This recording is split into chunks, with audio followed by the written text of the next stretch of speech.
Bom dia! Agora é 11h59. Bom dia, bom dia, bom dia. Deixa eu colocar o título aqui. Vou marcar ele. Fixar comentário. Muito bem. Bom dia.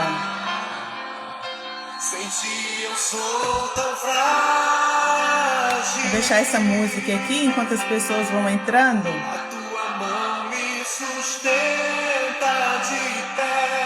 Como vocês estão? Faz tanto tempo que eu não faço live, friozinho na barriga.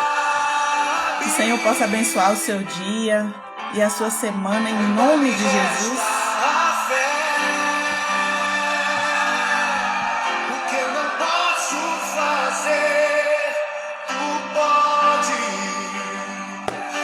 Estão me ouvindo direitinho?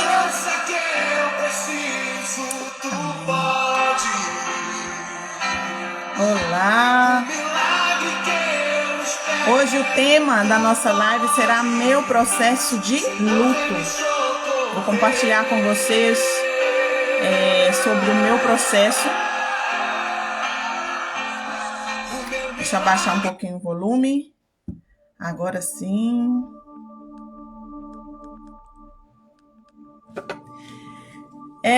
Devido a muitos pedidos sobre retornar com as lives, estou aqui hoje novamente, dia 1º de abril. Hoje aqui é feriado na Espanha.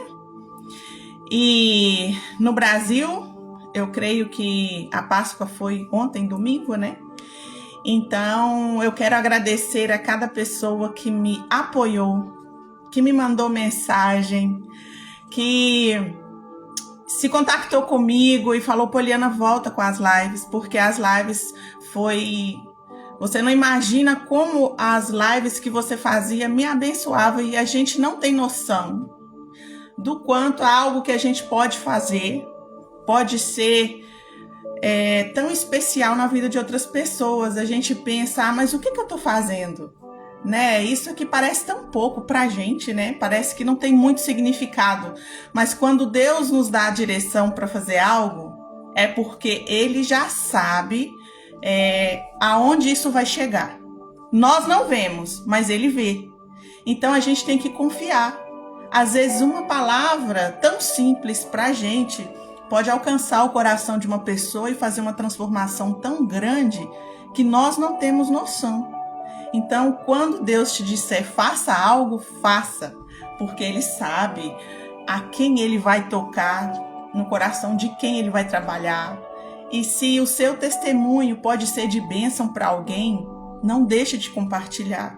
Eu penso que hoje quem sou eu para me negar a fazer algo para o Senhor depois de tudo que Ele fez na minha vida? Quem sou eu para falar eu não vou fazer? Eu não tenho esse direito. Eu me sinto igual Paulo, né? Eu sou escravo de Cristo agora. Eu não tenho esse direito de falar, eu não vou fazer. Porque o que Deus fez na minha vida, nada do que eu faça para Ele não se compara nem a 1% do que Ele fez por mim. Inclusive, todo o amparo que eu recebi e todo o cuidado que eu recebi durante o meu processo de luto. Então, eu quero compartilhar com vocês, mas antes eu sempre começo as minhas lives com a palavra de Deus. E eu quero ler Eclesiastes capítulo 7, no versículo 1. Muito obrigada a cada um que entrou. Amém, que Deus te abençoe. Carmen, que está aí comigo. Carmen já entende português? Muito obrigada, Deus abençoe grandemente cada coração, cada vida. Eclesiastes capítulo 7, no verso 1 diz: mais vale o bom nome do que o melhor dos perfumes. O dia da morte é mais proveitoso do que o dia do nascimento. Mais vale ir a uma casa em luto do que ir a uma casa em festa, porquanto este é o fim de todo ser humano, e deste modo os vivos terão uma grande oportunidade de refletir. Mais vale um momento de tristeza do que dias de riso, porque é o rosto circunspecto que produzirá um coração compreensivo.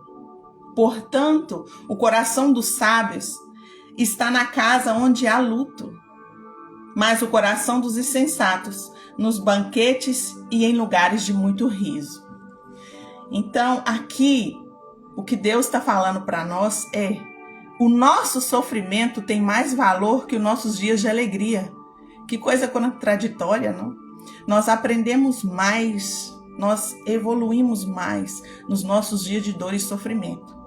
Então, hoje eu sei que o processo de luto que eu passei, naquele momento eu não entendia, eu não tinha a madurez que eu tinha hoje, mas naquele momento eu não via essa verdade de que eu estava vivendo os melhores momentos da minha vida. Porque hoje, se hoje eu cumpro um propósito, é devido a esses dias de sofrimento. Então hoje eu posso refletir que aqueles dias de dor fizeram de mim a pessoa que eu sou hoje e me levaram ao propósito que Deus tem na minha vida. E é o mesmo que eu digo para você.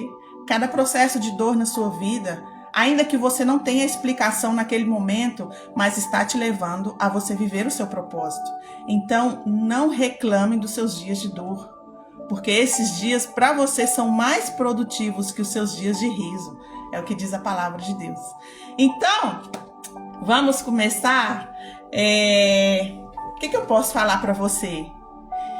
Quando aconteceu comigo esse processo de luto, eu tinha meus 25 anos de idade. Hoje eu tenho 39. Então, já faz um bom tempo, mas eu vivi o processo de luto por muitos anos. E nem eu sabia que eu não havia vencido o meu luto. Porque os sintomas que eu vivia em toda a minha vida, em tudo que eu fazia, eram sintomas de que eu não tinha vencido o luto. E eu vim entender isso hoje. Bueno, há pouco tempo, né? Depois do processo que Deus fez na minha vida, eu vim entender isso muito depois. O que acontece? O luto, ele tem 5 fases. E nós temos que viver as 5 fases. E eu não vivi as 5 fases, né? Eu não tinha vivido as 5 fases. Então, no decorrer do meu testemunho, eu vou contando para vocês como eu fui vivendo essas fases. Eu me casei com 20 anos de idade. Com 20 aninhos de idade. E na época, eu sou uma pessoa muito reservada, mas eu era ainda mais reservada. Eu era uma menina cheia de complexos, muito tímida, guardava demais os meus sentimentos.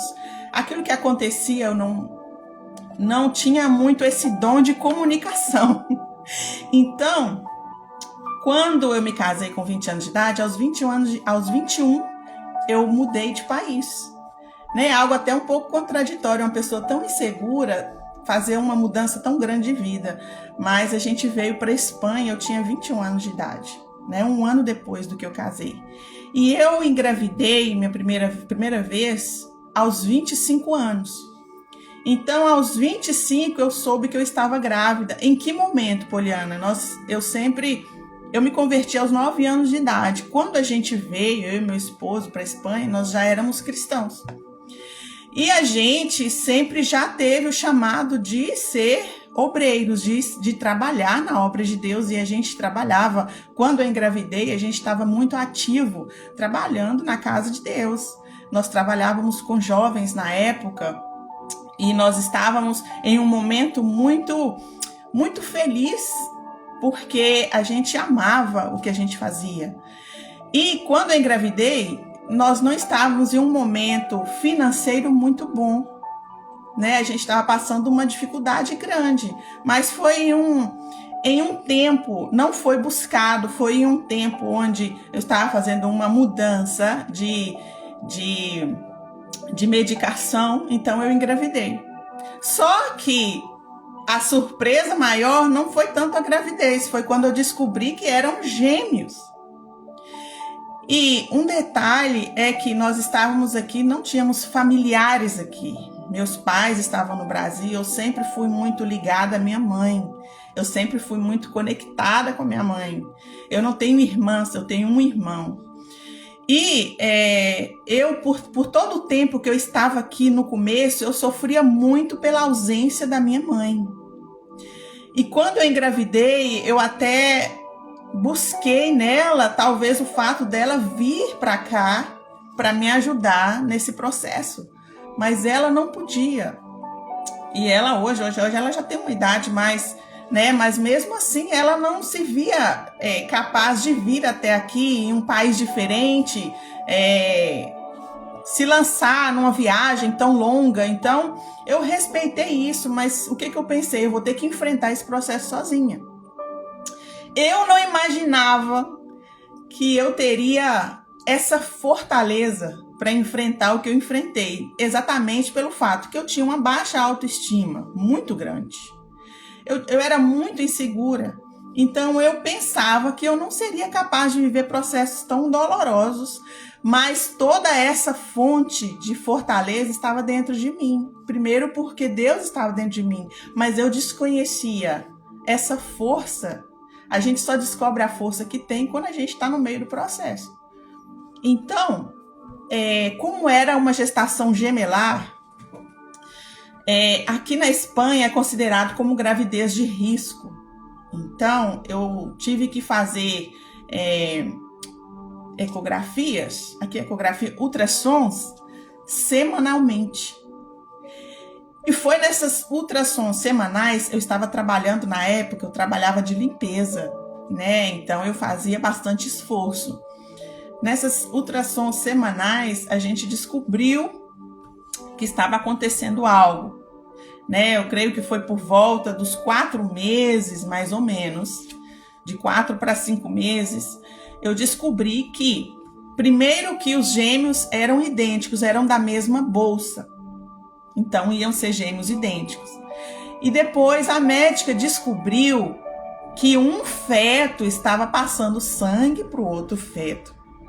E eu pensei, falei, como é possível que um feto, uma criança, possa passar sangue para outra?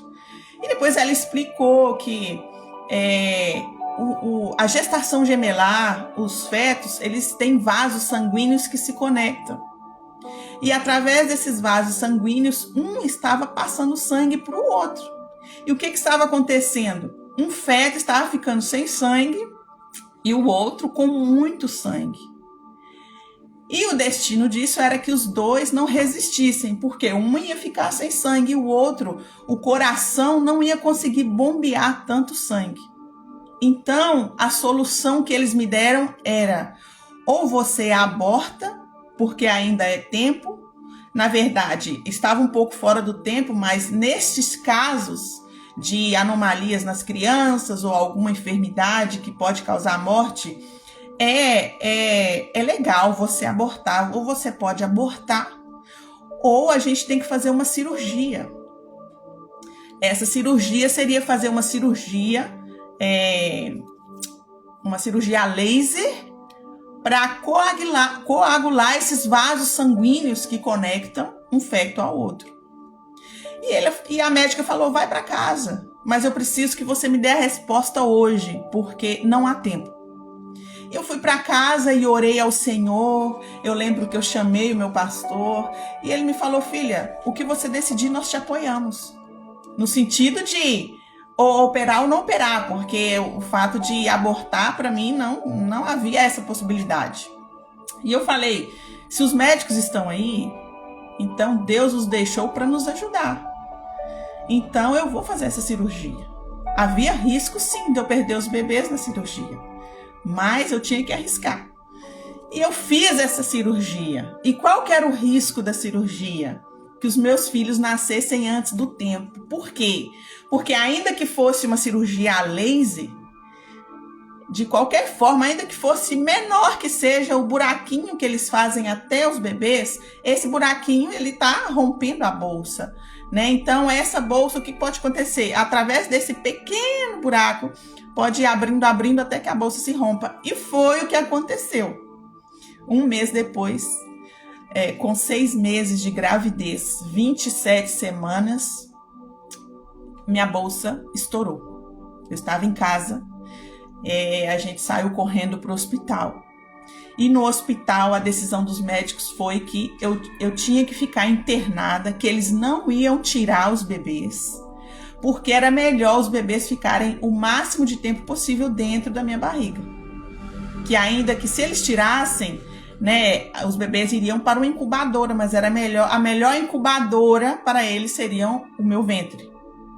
Só que o risco era, a bolsa estava aberta. A proteção dos fetos é a bolsa. Então, o risco era infecção. Uma semana depois, o que aconteceu? Uma infecção gravíssima. Eu peguei infecção, os bebês pegaram infecção e tiveram que fazer essa cirurgia de urgência, né? A cesárea de urgência. Quando me levaram para fazer a cesárea, eu também estava com uma infecção muito alta. Eu estava até um pouco fora de mim. Fizeram uma cesárea, os bebês nasceram muito prematuros, por ser 27 semanas para um bebê só, já é muito cedo. Imagina para 2, que sempre são menores. Então, nasceu primeiro o Isaac com 900 gramas e nasceu o Andrés com 1,1 kg. E eu não vi quando eles nasceram, porque eles tiveram que levar imediatamente para a incubadora para serem intubados. Eles estavam ainda pouco formados. O menor, que era o Isaac, ele ainda não estava nem a sua face bem formada. Os órgãos não estavam bem formados, então eles estavam em estado grave. Depois, quando eu pude vê-los, que foi 24 horas depois que eu pude me levantar e ver os bebês, eles estavam na incubadora, entubados. O Isaac, que é o menor, que era o menor que estava passando sangue para o maior, ele precisou receber muitas transfusões de sangue. E o maior, o Andrés, segundo os médicos, o que fez com que ele resistisse foi o fato dele estar com muita sangue, que deu ele essa força para ele resistir e seguir vivo. Mas o pequeno estava muito debilitado. Então, a partir daí começou o meu processo, a minha luta, o meu sofrimento, porque logo depois eu fui dada de alta. Então, eu estava recém-operada de uma cesárea, mas eu não podia ficar em casa, eu tinha que estar no hospital. Então, um dos meus processos foi ter que não fazer o repouso de cirurgia e ir todos os dias, sair da minha casa. Eu não tinha um carro, meu marido tinha que trabalhar. Eu pegar o ônibus e ir até o hospital e acompanhar os meus bebês todos os dias, tirar leite para poder ser administrado aos bebês, porque eles não podiam mamar, claro. E nesse processo de não fazer repouso, os meus pontos se abriram. Foi uma luta tremenda. Mas esse foi o menor dos problemas, né? A minha preocupação estava neles. Com 3 dias, 4 dias mais ou menos, 3 dias, se detectou que o Isaac, que era o mais debilitado e o menor, ele havia sofrido uma hemorragia cerebral. E porque, claro, os vasos sanguíneos do cérebro muito frágeis e talvez na hora do nascimento poderia ter acontecido de que se rompessem, né? Então, o grau de hemorragia cerebral do Isaac era o grau 5, que é o grau máximo. Ou seja, se ele sobrevivesse, ele seria uma criança vegetal, segundo os médicos. Não ia falar, não ia caminhar, não ia poder se alimentar pela boca. Ia ser uma criança com cuidados 100%. Ele não ia poder ser uma criança independente. E eu coloquei na mão de Deus, porque, na verdade, eu estava em um momento da minha vida que, eu não vou negar, eu tinha muita fé. Eu estava crente de que o meu filho ia ser curado, que Deus ia tirar ele daquele lugar, que ele ia crescer, que eu não duvidava do poder de Deus. Era o que me fortaleceu nesse processo, que eu sei que muitas mulheres não tiveram esse apoio, né? Às vezes não conheciam a Deus, não eram cristãs, não tinham essa fé. porque sem essa fé eu havia perecido. Bom, o Andrés, ele também teve uma hemorragia cerebral, grau 3. O grau 3, os médicos me explicaram que seria a área em que foi afetada é a área física. Então, o médico falou para mim que o Andrés não ia caminhar e que ele ia ter o lado direito atrofiado, braço e perna. E que era para me preparar como mãe, que ele poderia ser uma criança que ia estudar, ia ser inteligente, a afetação não ia ser cognitiva, apesar que sempre teve um retraso cognitivo pelo fato da prematuridade do nascimento. Mas eu estava mais preocupada com o Isaac, porque o seu estado era grave, ele precisava fazer cirurgias, porque os órgãos vitais, coração, fígado, pulmão, não estavam bem desenvolvidos, mas ele não suportaria uma cirurgia, e os médicos chegaram à conclusão de que não iriam fazer essa cirurgia, porque seria levá-lo à morte. Então decidiram simplesmente dar medicações para que ele não sofresse. Então, nós confiamos até o último momento na cura e na restauração do nosso filho. Mas o Senhor aprove levá-lo. Aos 5 dias que ele estava no hospital, ele veio a falecer. Na verdade, quando a criança é prematura, é normal que os médicos tirem a criança da incubadora e coloquem no colo do pai ou da mãe para fazer esse método canguru, né? Que fala canguru, né? Que é uma forma mais adequada para a criança se desenvolver, porque ele sente o calor do pai e da mãe. E ao sentir o calor do pai e da mãe, isso faz com que a criança possa evoluir mais rápido. E é uma grande verdade. Porque o Andrés, sim, eu poderia fazer esse processo, e quando eu colocava o Andrés sobre o meu peito, os signos vitais dele melhoravam automaticamente. Só que o Isaac, eu não pude fazer isso, porque ele estava com muito aparelho, muita aparelhagem, e um estado muito delicado. A única coisa que eu lembro do Isaac era que ele sempre estava com o braço levantado, sempre movia o braço. E depois eu entendi que isso, nós como cristãos, nós não vemos com nada do que acontece com olhos humanos. A gente sempre vê o lado espiritual. E para mim, durante todo aquele tempo, ele estava declarando vitória. Ele veio naquele tempo, ele esteve aqui conosco por 5 dias e ele cumpriu o propósito dele. Eu entendo isso hoje, de que ele veio, ele esteve aqui comigo por 5 dias e ele cumpriu o propósito dele, né? Isso me custou muito entender, porque que Deus havia permitido eu ter o meu filho, eu gerar o meu filho, eu ver o meu filho ali, eu sentir esse amor de mãe por ele, eu ter a oportunidade de ter essa esperança. Na minha casa tudo era duplo. Nós tínhamos o carrinho de bebê duplo, nós tínhamos as roupinhas todas em pares, e chegar em casa e olhar para sua casa, olhar todo esse preparo para receber 2 bebês, e você ter que abortar essa ilusão, esse sonho. Então, essa é a primeira fase do luto. A primeira fase do luto é a negação. Eu fiquei em estado de choque.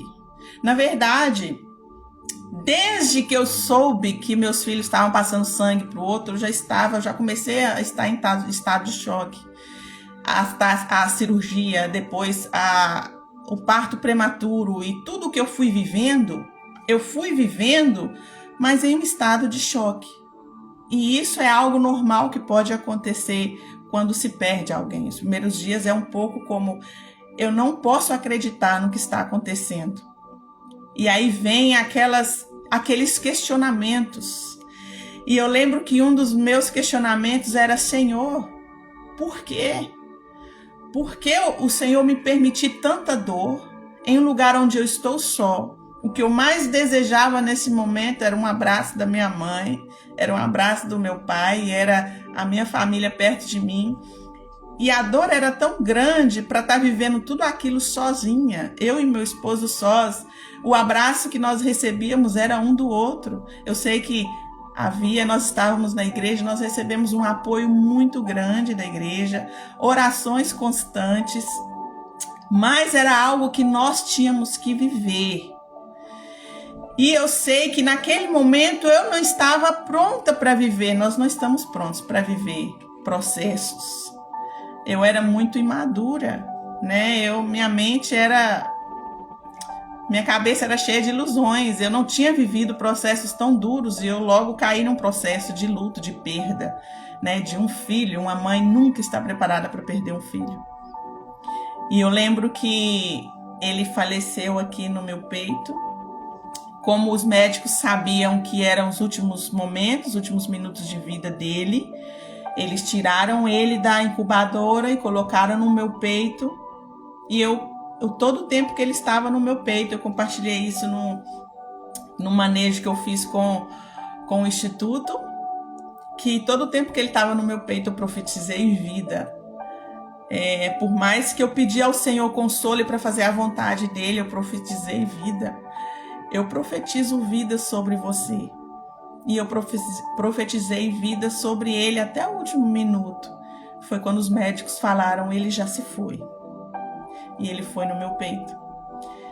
E foi algo que ficou marcado em mim. O fato de eu ter perdido o meu filho aqui.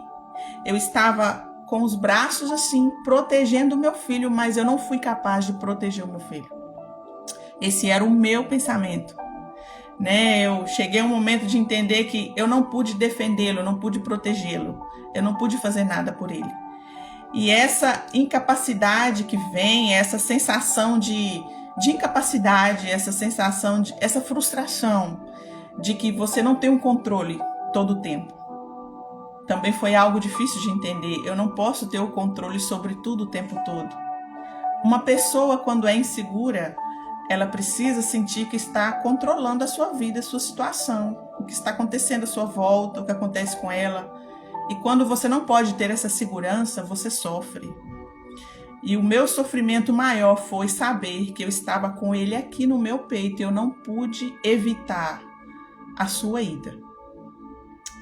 Então, até o dia quando aconteceu, eu não chorei. Eles envolveram a criança, prepararam a criança, depois nos levaram a uma sala, trouxeram a criança. Eu pude ver o rosto dele, sem aparelho, sem nada, ver o rostinho dele. E nem naquele momento ali, eu ainda fiquei um pouco em choque. Depois é que eu chorei. Eu chorei só naquele momento. Quando eu saí daquela sala, eu não chorei mais. E a minha mente se conectou automaticamente no Andrés, que estava lá. Eu falei, eu não posso perder o meu tempo aqui com a perda do meu filho e o meu outro filho. Então já veio aquele medo de perder também o outro filho. Então, deixa eu resumir um pouco para poder contar a história para vocês. Depois da negação, vem a raiva, vem a ira. E eu lembro que vamos falar revolta não, mas eu me angustiei, me chateei, me revoltei um pouco com Deus.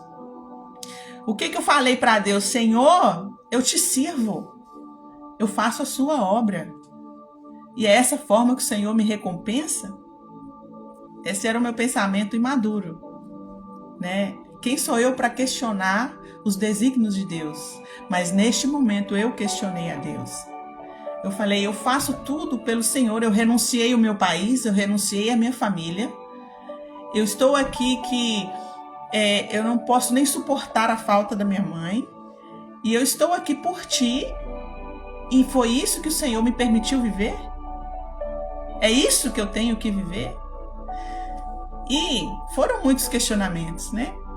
Mas eu lembro que eu vim para casa, eu deixei meu filho por horas, meu outro filho no hospital, vim para casa, vim dormir e nós recebemos, né, o apoio da igreja Eles estavam orando pelas crianças, estavam orando por nós. Eu não posso negar do apoio que nós tivemos da nossa igreja, mas eu precisava de um abraço de um pai e de uma mãe, né? Nesse momento você vê certas carências que nós temos desde a nossa infância que não estão, né, bem resolvidos. Claro, mesmo você sendo o adulto que for, quem não quer um abraço de uma mãe e de um pai? Né? Todos nós queremos em momentos difíceis um abraço de uma mãe e de um pai. Isso é natural, isso é humano, né? Todo ser humano. Mas neste momento eu vi que eu talvez não estava preparada nem para assumir um relacionamento, a criança de um filho, a mudança de país, porque a minha mente era muito precoce. Mas eu tinha que viver aquele processo. E eu lembro que quando eu estava grávida, a minha oração foi... Eu não esqueço dessa oração. Senhor, os meus filhos são seus e eu entrego eles nas tuas mãos. O Senhor vai fazer com eles o que o Senhor desejar. Essa foi a minha oração. O Senhor vai levá-los onde o Senhor quiser levar. Se o Senhor quiser fazer deles missionários, pastores, profetas, pregadores, levitas. E eu entreguei nas mãos de Deus e a gente, naquela inocência, não imagina o poder da oração que a gente faz.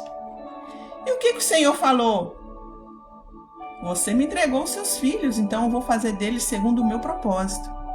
E eu não imaginava que um dos propósitos do Senhor era levar um deles, depois de 5 dias de nascido. Então, depois de uma semana, nós fizemos o enterro do meu filho, né? Era um enterro privado, foram só nossos pastores e um amigo. E imediatamente eu estava no hospital no outro dia, pendente do meu outro filho. E foi quando a gente recebeu a notícia de que o meu outro filho tinha hemorragia cerebral. Foi depois da partida do primeiro filho. E aí meu mundo veio abaixo. Já estava abaixo, eu não sei como veio mais abaixo, né? Porque eu falei, agora o outro também vai.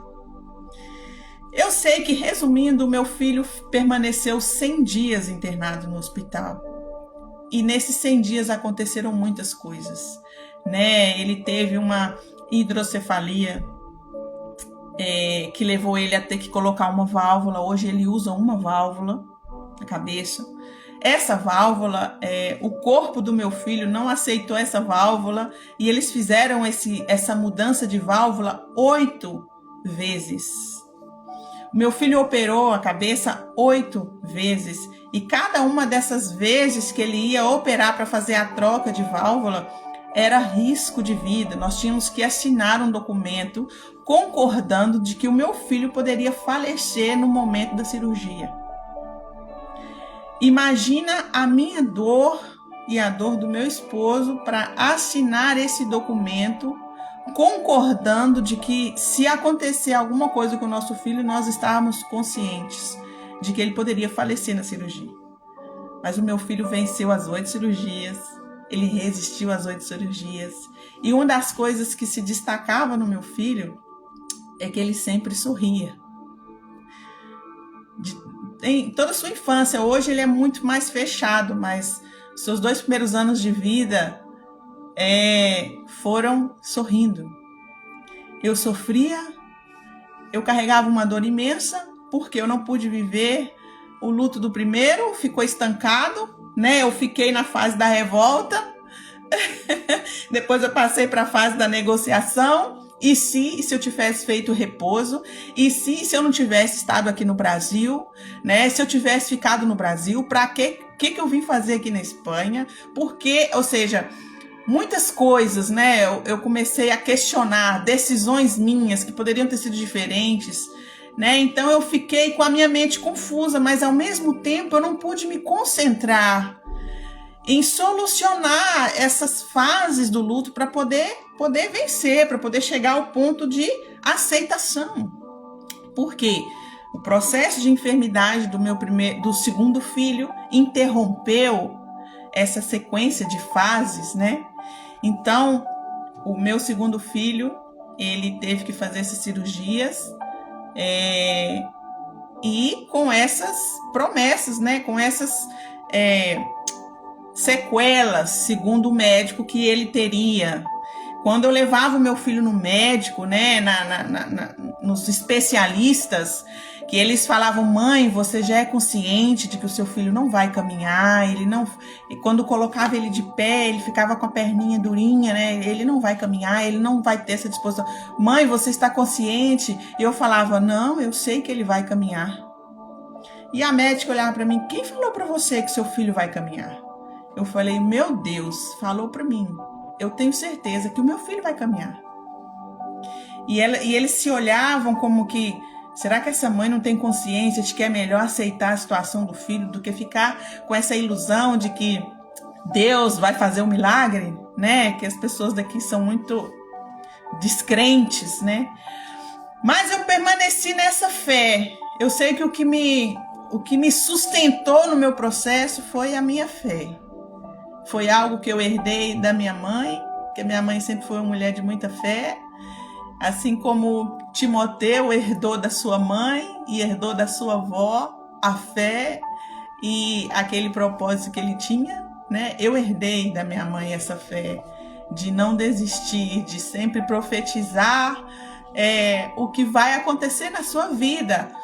E eu lembro, não sei se vocês se lembram do começo, de que eu estava presente na obra de Deus, eu estava presente na igreja, nós continuamos trabalhando com o departamento juvenil, e eu lembro que era dia da festa do aniversário da juventude, nós estávamos preparando tudo em meio a todo esse processo. Eu não quis sair desse processo, eu não quis falar: olha, pastor, eu quero abandonar tudo porque agora eu quero viver o meu luto, eu quero estar pendente do meu filho. Não, porque eu sabia que o que me mantinha de pé era estar ali.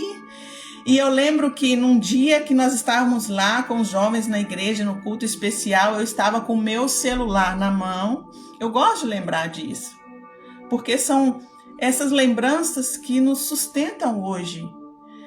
Meu filho estava em uma cirurgia e no dia da cirurgia de troca de válvula era o dia da festa dos jovens e eu estava lá, porque eu falei: para onde eu irei? Porque aqui é onde eu tenho esse sustento, é o que me motiva a seguir adiante. Se eu for ficar lá, eu vou estar preocupada, eu vou estar nervosa, eu vou estar atônita. E aqui eu tenho o conforto de Deus para me sustentar nesse processo. E o celular na mão era por si, caso os médicos me ligassem para dar alguma notícia. E aí, quando terminou o processo, a gente ia para lá, para o hospital, e graças a Deus meu filho conseguiu resistir a todas as cirurgias, e cada vez que ele tinha que fazer a cirurgia era um choque, é como se a casa caísse sobre mim, porque era como se eu estivesse vivendo o processo várias vezes da mesma forma. E eu sei que hoje o meu filho está de pé porque eu não abandonei o propósito de Deus, ministerialmente falando, da minha vida naquele tempo.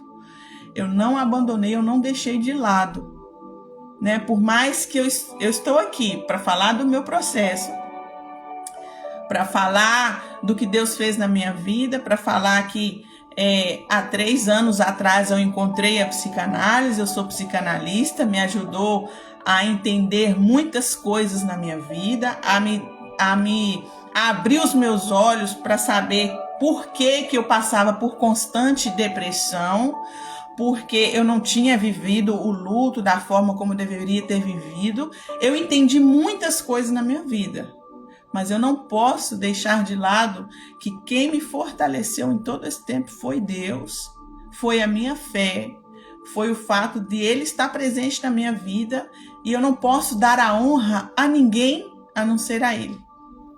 E hoje eu digo que a psicanálise foi uma ferramenta na minha vida, e é uma ferramenta na minha vida e me ajuda a ajudar outras pessoas a encontrarem a cura emocional, mas eu sempre vou dar a honra da vitória dos meus processos ao meu Deus. A presença do Espírito Santo. Quem me curou não foi a psicanálise, foi o Espírito Santo de Deus. A psicanálise foi uma ferramenta. E eu quero dizer para você que tudo que você adquire de conhecimento para a sua vida serão ferramentas, serão armas que vão te ajudar no seu processo. Mas quem te cura é o Senhor. E foi Ele que me curou. Foi Ele que me levou há 4 anos atrás, entrar em uma live e assistir a Ângela Cirino dando esse curso, porque através desse curso foi ferramenta para que eu pudesse sair da depressão. Então você imagina, vamos voltar lá para a gente concluir. Já se passaram 40 minutos e eu quero encerrar. Muitas pessoas me perguntam o que aconteceu com o Andrés. O Andrés, ele não andou até os 3 anos de idade. Mas eu não perdi a fé. Com 3 anos de idade, quando nós estávamos no Brasil, porque nós fomos para o Brasil, passamos uma época lá, ele caminhou pela primeira vez. E eu sabia que ele iria caminhar. Hoje ele tem 14 anos de idade. Ele caminha, ele corre, ele faz esporte. Ele é uma criança que ele tem algumas dificuldades motoras, Ele tem uma hemiparésia direita, que seria uma pequena limitação nas mãos e no pé direito. Então, às vezes ele tem dificuldade de chutar uma bola com o pé direito, de agarrar alguma coisa pequena com a mão direita, Mas ele pode se movimentar. Os médicos, quando eu voltei do Brasil com o Andrés caminhando, o que eu fiz? A primeira coisa que eu fiz foi levar o Andrés no hospital, onde ele nasceu, onde ele viveu todo o processo. E quando a médica neurocirurgiã olhou para ele, ela não conseguia acreditar de que era o Andrés, porque ela se lembrava do Andrés. Porque poucas crianças passaram por esse processo que o Andrés passou. E quando ela veio, ela falou assim: você é o Andrés? Andrés, que tinha todos os prognósticos, de que seria uma criança que eu ia ter que levar na cadeira de roda ou na muleta.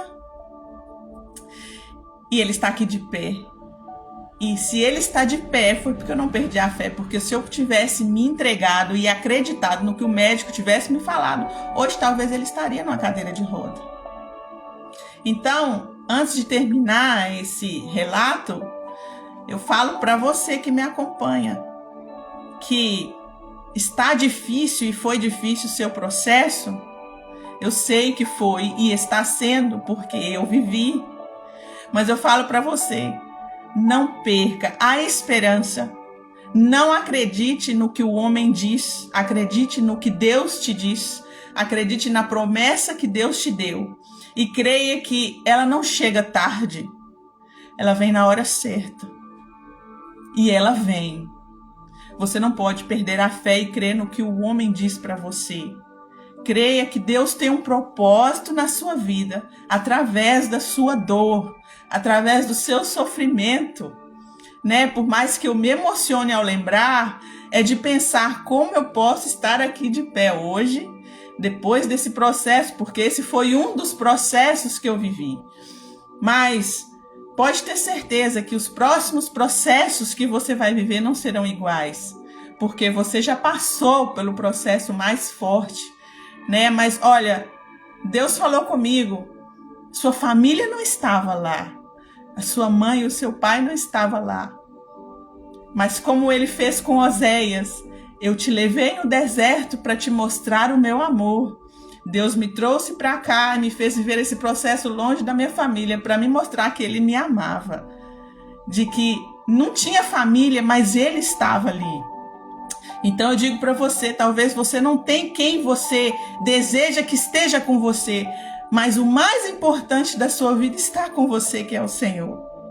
E se eu tivesse toda a minha família em volta e não tivesse ele, meu filho não estaria aqui, porque nós não dependemos das pessoas. Nós não dependemos de ninguém para permanecer de pé. Ele me mostrou quando o maior processo que você viveu de dor, quem estava lá? Eu estava lá. Então eu digo mesmo para você.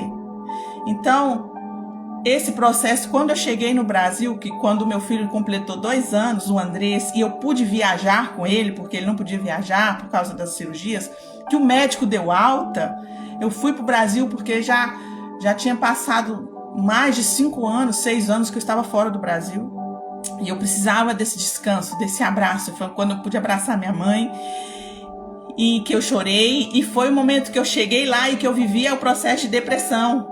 que foi o quarto, que foi quando caiu a ficha, quando eu pude me afastar do lugar da dor e poder sair daquele ambiente e que eu pude perceber o que tinha acontecido comigo.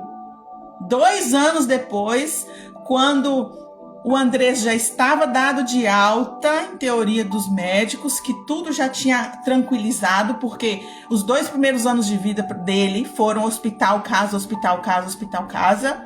Eu não respirei, eu respirei 2 anos depois, que foi no ano de 2012 que eu fui para o Brasil. Meu filho nasceu em 2010, que eu encontrei minha mãe, que eu fui para casa da minha mãe, que eu recebi o afago dos meus pais, que eu me dei conta do que tinha acontecido. E aí eu entrei em depressão. E eu estava grávida do segundo. Então foi o que eu comentei, que eu vivi a gravidez do segundo em depressão. Eu só chorava, eu chorava, eu chorava, eu chorava, não entendia o processo, eu comecei a cair em mim do que tinha acontecido. Então eu vivi o 4º processo de depressão, de profunda tristeza. Mas claro, eu continuei fazendo as minhas coisas. Eu tive meu filho, foi uma alegria. Quando meu filho nasceu, ele nasceu aos 9 meses, normal, saudável, né? Então eu falei, eu pude respirar, eu pude ter essa alegria de poder ter um parto, onde que a criança nasceu normal, onde que eu pude ver ele saudável. Meu filho é uma criança saudável, hoje ele tem 11 anos, o segundo filho. Bueno, o terceiro, né? E tudo que eu ia fazer, qualquer dificuldade que eu tinha, eu caí em depressão. Ou seja, eu entrei no processo de depressão quando eu me dei conta do que tinha acontecido, mas eu não consegui vencer essa depressão porque eu não cheguei à conclusão do processo, ou seja, eu não consegui encontrar a finalidade do processo, né? Então, se você não encontra a finalidade do processo, se você não entende, se você não aceita, você não completa o processo, né? Eu tenho que chegar até a fase 5, que é a fase de aceitação. Eu tenho que vencer a depressão, eu tenho que entender. E eu não entendia. Então, eu passei um tempo no Brasil, tentei refazer minha vida, não conseguia, voltei para a Espanha, né? Voltei a trabalhar na obra de Deus, a gente foi para outro lugar aqui na Espanha, mas havia algo que não estava resolvido dentro de mim. Uma baixa autoestima muito grande, subida e baixada de peso, eram sintomas que surgiam na minha vida, inseguranças, né? Que eu não entendia o porquê, e eu fui entender depois. Quando eu voltei para o Brasil, porque eu fui e voltei várias vezes, que eu montei uma confeitaria, eu comecei a trabalhar com bolo, comecei a ser bem sucedida, mas eu tinha muitos sintomas de dor no meu corpo, dores no corpo, infecção urinária, tudo isso é emocional. E no meio desse processo, aconteceu um processo comigo que eu não vou contar aqui, que eu fiquei em coma, outro momento eu conto. Eu passei por um processo difícil. Depois desse processo, eu voltei para a depressão profunda, foi quando eu encontrei a psicanálise. E através da psicanálise, eu pude entender, eu pude voltar lá atrás para poder refletir desde o meu passado, entender a minha história e ver o porquê que eu estava em constante depressão, porque eu não tinha vivido o luto, a dor da perda do meu filho que eu não vivi, porque a enfermidade do outro tomou esse lugar.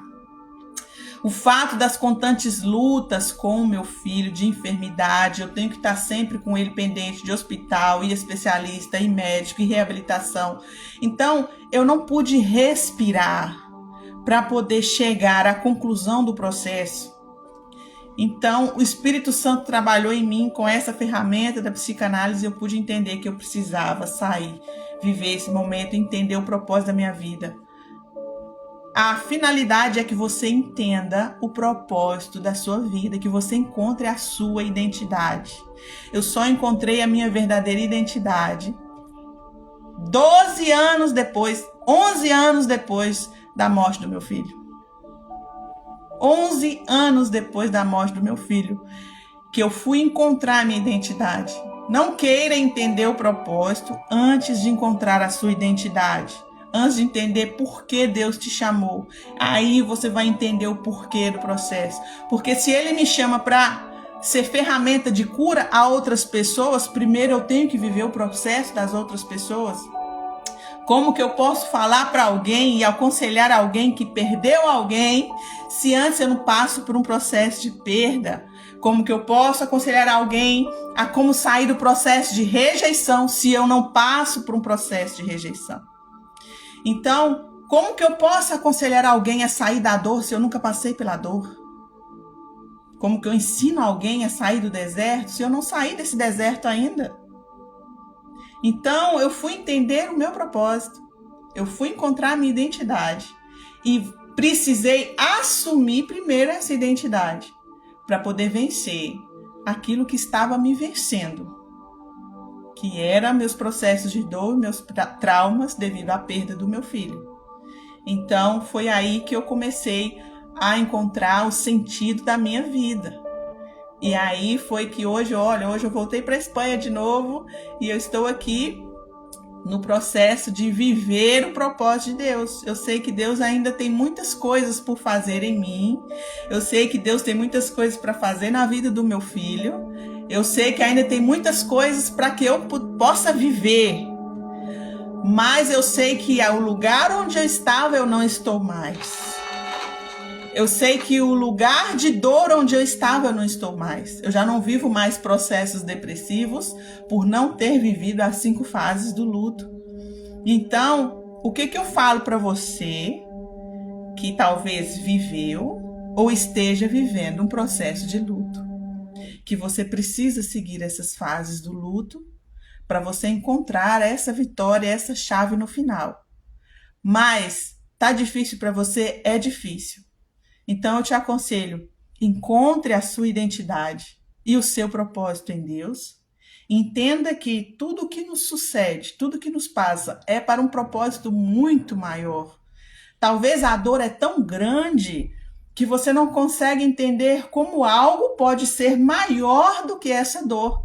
Mas eu te digo que o que você vai viver em Deus é maior do que essa dor, é maior do que essa perda. Talvez a fase que você está é uma fase de questionamento, é uma fase de revolta, é uma fase de negação, ou talvez a fase da depressão. Mas eu te digo, ainda te digo, que o propósito que você vai viver é maior que a sua dor. Sim, é maior que a sua dor. Então, quanto maiores processos nós vivemos, maiores serão os nossos propósitos. Porque Deus requer de nós coisas fortes para resistir às responsabilidades que nós vamos ter. Porque a quem muito é dado, muito é cobrado. Não é fácil que chegue uma mulher para mim, uma mãe, uma filha, e despeje a sua dor e me entregue essa dor e que eu não esteja preparada para lidar com a dor de alguém. Para lidar com essa dor, eu tenho que estar completamente curada e resolvida com a minha dor, com os meus processos. E eu sei que você é capaz disso. Eu quero agradecer a Daniele, que é a minha terapeuta e está aqui comigo, que me ajudou nesse processo também, que ela fez um manejo comigo e ela falou, eu sei o que é isso, eu também fiquei todo o ano passado envolvida com questões de saúde da minha filha, só esse ano estou vivendo realmente o luto e conseguindo olhar para mim. É isso que muitas vezes acontece, né? Você precisa vencer uma fase e muitas vezes essa fase é interrompida por outros processos. Mas você tem que lembrar que se você não completar essa fase, ela vai continuar aí na sua porta. Ela vai continuar te cutucando. Você precisa vencer cada fase da sua vida. Eu sei que o Espírito Santo de Deus vai te ajudar a vencer. Eu encontrei muitas respostas na intimidade com o Espírito Santo, porque ele me revelou muitas coisas que estavam guardadas, que precisavam ser tiradas para fora.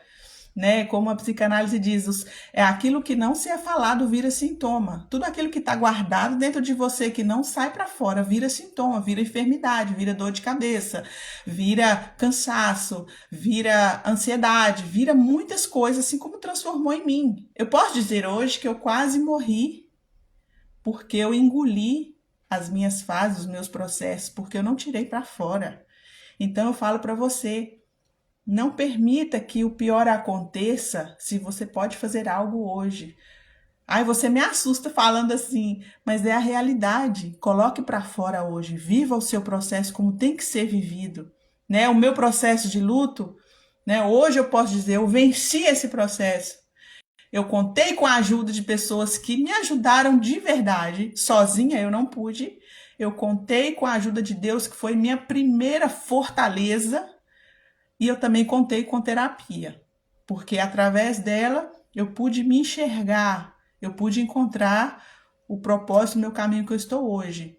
Mas creia que Deus é com você o tempo todo, como Ele foi comigo, Ele será na sua vida. Tá bom? Já passei do tempo, eu quero encerrar essa live, eu quero te agradecer de coração por você estar aí. Eu vou fazer outras lives para contar outros processos que eu vivi através destes processos, mas de verdade eu precisava compartilhar esse processo e eu sempre vou estar compartilhando porque outras pessoas precisam ouvir. Outras pessoas precisam te ouvir. Você que está aí, que vai me ouvir depois, eu vou deixar a live gravada. Outras pessoas precisam te ouvir, outras pessoas contam com você. Esse processo que você está vivendo é para curar outras pessoas, assim, que não se cale. Viva o processo, alcance a vitória desse processo, porque tem pessoas, corações, que estão esperando por você, estão esperando que você abra a sua boca e conte o que aconteceu com você. Porque às vezes, só o fato de você contar que aconteceu isso com você, o outro já se sente confortado de que alguém entende realmente o que ele está passando. Então, você não precisa de grandes conhecimentos para ser ferramenta de cura na vida de alguém. Você só precisa estar disposto a contar, a falar, a ser luz, né? A ser ferramenta, porque quem faz é Deus, é o Espírito Santo que te guia, que te ensina, que te mostra como falar, se é momento de abraçar, se é momento de calar, se é momento de chorar com aquela pessoa. É o Espírito Santo que te guia em todo o tempo. Tá bom? Deus abençoe sua vida. Uma ótima semana para você e eu espero que seja de bênção da sua vida. Compartilhe essa live com outras pessoas que precisam escutar essa história para também serem alentadas através de processos e que ela não se cale, que ela não se pare, porque a vontade de Deus para sua vida é que você seja cura para outros corações, tá bom? Deus abençoe.